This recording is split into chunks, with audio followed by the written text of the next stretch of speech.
Yeah, so welcome back. So we're going to now, we finish our meshing, so we have the tick there. So now we're going to move into our setup. So let's click edit on that. We get a menu here to start up.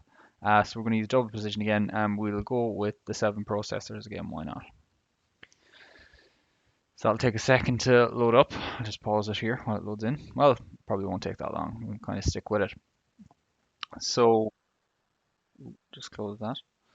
SolidWorks, of course, always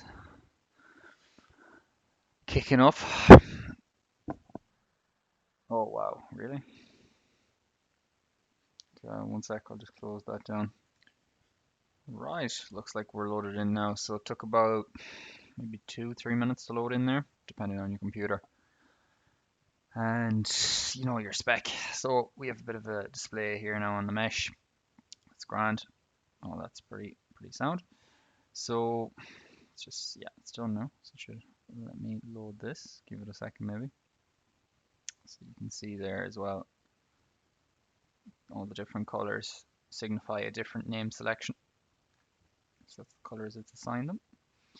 Now we're ready to roll. So one thing you can do is you can check the scale of your mesh, see that it makes sense. Yeah, 80 meters in front, 40 meters behind kind of thing, or 40 in front, 80 behind kind of thing. So as I said, we're going to use a steady pressure-based solver. So to be honest, we don't need to get too into these settings. Now I've gotten a really fine surface mesh there, 0.1 mil height. You remember on that inflation layer. So I'm going to use the K Omega SST model. Little bit more on these settings here. So I used to use the K epsilon model, but the problem with this is you have to go and use, if you were to use the K epsilon model, probably the realizable one is a better one. And there's these different types of wall functions. So I'll just maybe tell you a little bit about them. So there's a standard one, it's kind of old, it's not great. The non-equilibrium one is really good for I think flow separation and stuff, areas where there'd be like recirculating flow. Enhanced wall treatment is an interesting one.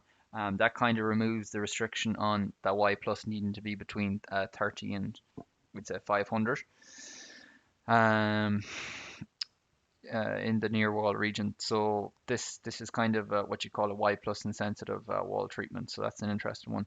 But to be honest, this is probably the better one to use if you can get the Y plus to be what it needs to be. But at the same time, resolving the boundary layer using the K Omega SST model is probably the best thing you can do. I use curvature correction here as well, because there might be sharp edges and stuff, and it deals with that a little bit better.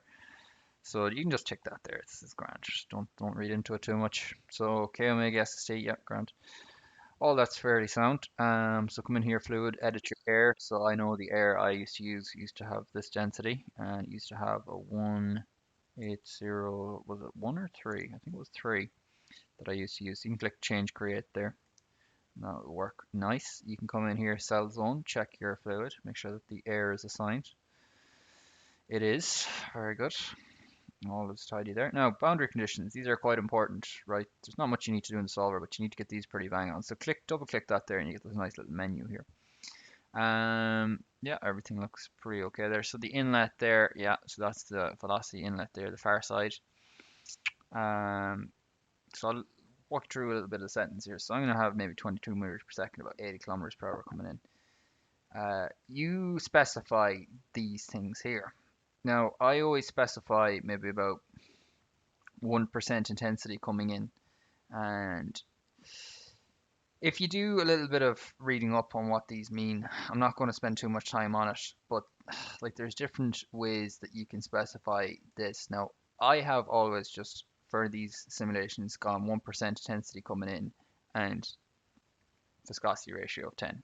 That's fine, but listen, you can start specifying length scales and you can base the length scale on, maybe the width of your this is the largest length scale you could say um, with your car. But to be honest, just don't.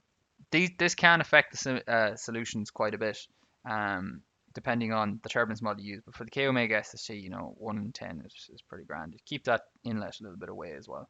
Everything will be sound. Cool. Outlet.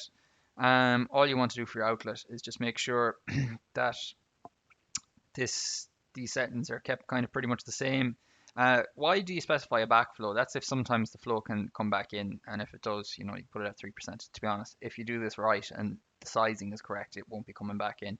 You can also do this thing, prevent reverse flow. So that builds little tiny walls to make sure it doesn't get back in at all. So you can have a play with that if you want. But in general, sometimes I do click this average pressure specification. That's not a bad thing, but to be honest, I've clicked it and not clicked it. Sometimes it makes no difference. So it's pretty fine.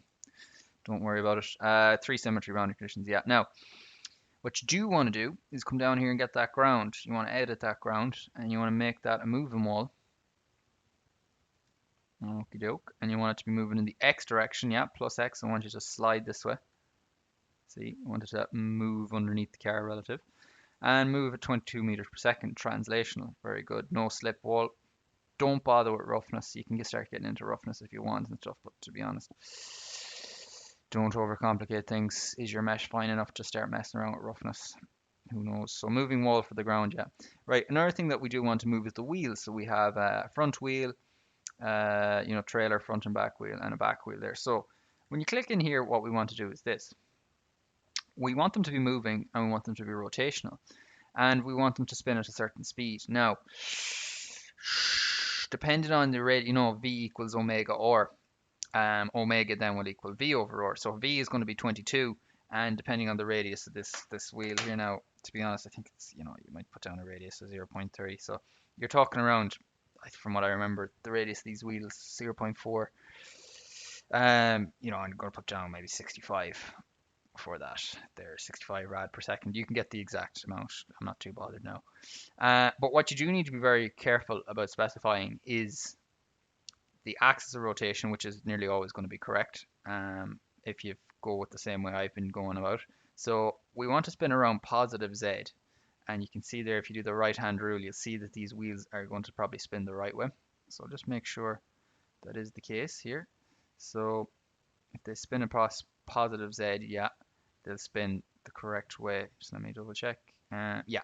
So you can just double check that with and take a second there to pause on that to make sure that they spin the right way with that. Right, but these 3 coordinates here, you need to know the center of rotations for your wheels. And the way you get that is in SolidWorks. So I'll just pause this and get SolidWorks. Okie doke. Right, I'm in SolidWorks now. So I need to measure the centers of these wheels. And this is the way I do it. So I get a plane in between the wheel, like that. And I make an axis through the wheel, the center of the wheel, like that. I mark my origin here. I can view the origin up there. I can turn it on or off. It's probably there. View origins. And what I do is then I go get the measuring tool.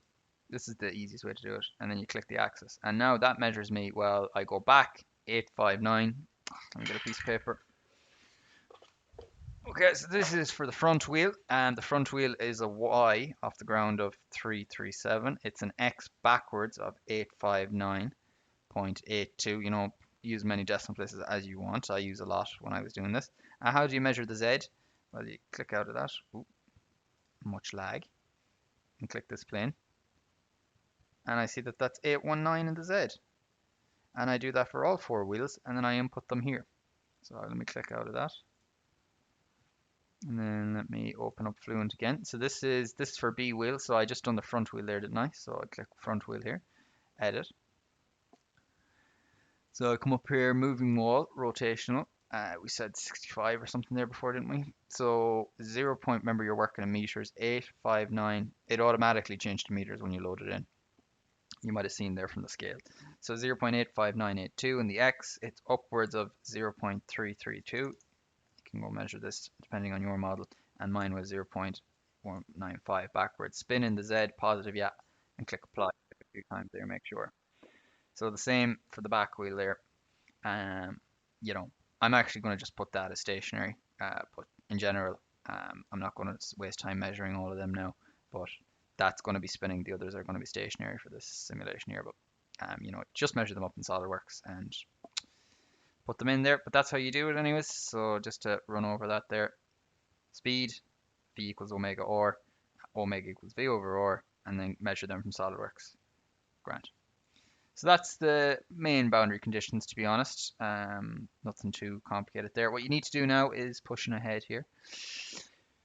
Through the setup, you want these reference values. So you want to compute this from the input, inlet, scroll on down. So it gets the right speed and the right densities and stuff, but you need to measure the area. Now, where do you get the area from? So you come down here to reports, projected surface areas. Now this can crash your computer if you're not careful. So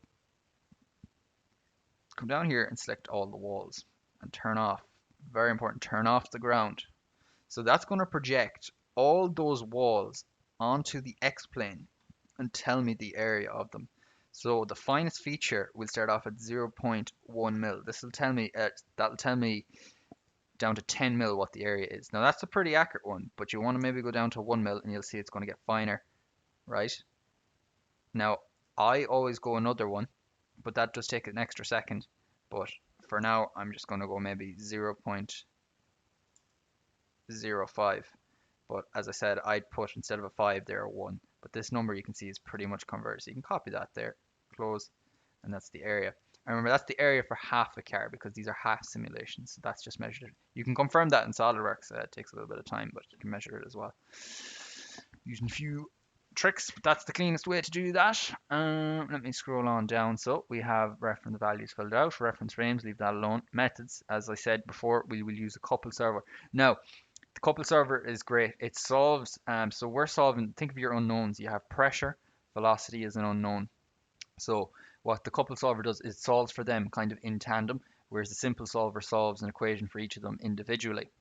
So and kind of tries to put them together. So definitely the couple solver is just a bit better. The iterations take a little bit longer, but it's just a better way. But they'll all give you the same solution. They'll just reach the solution at a different time.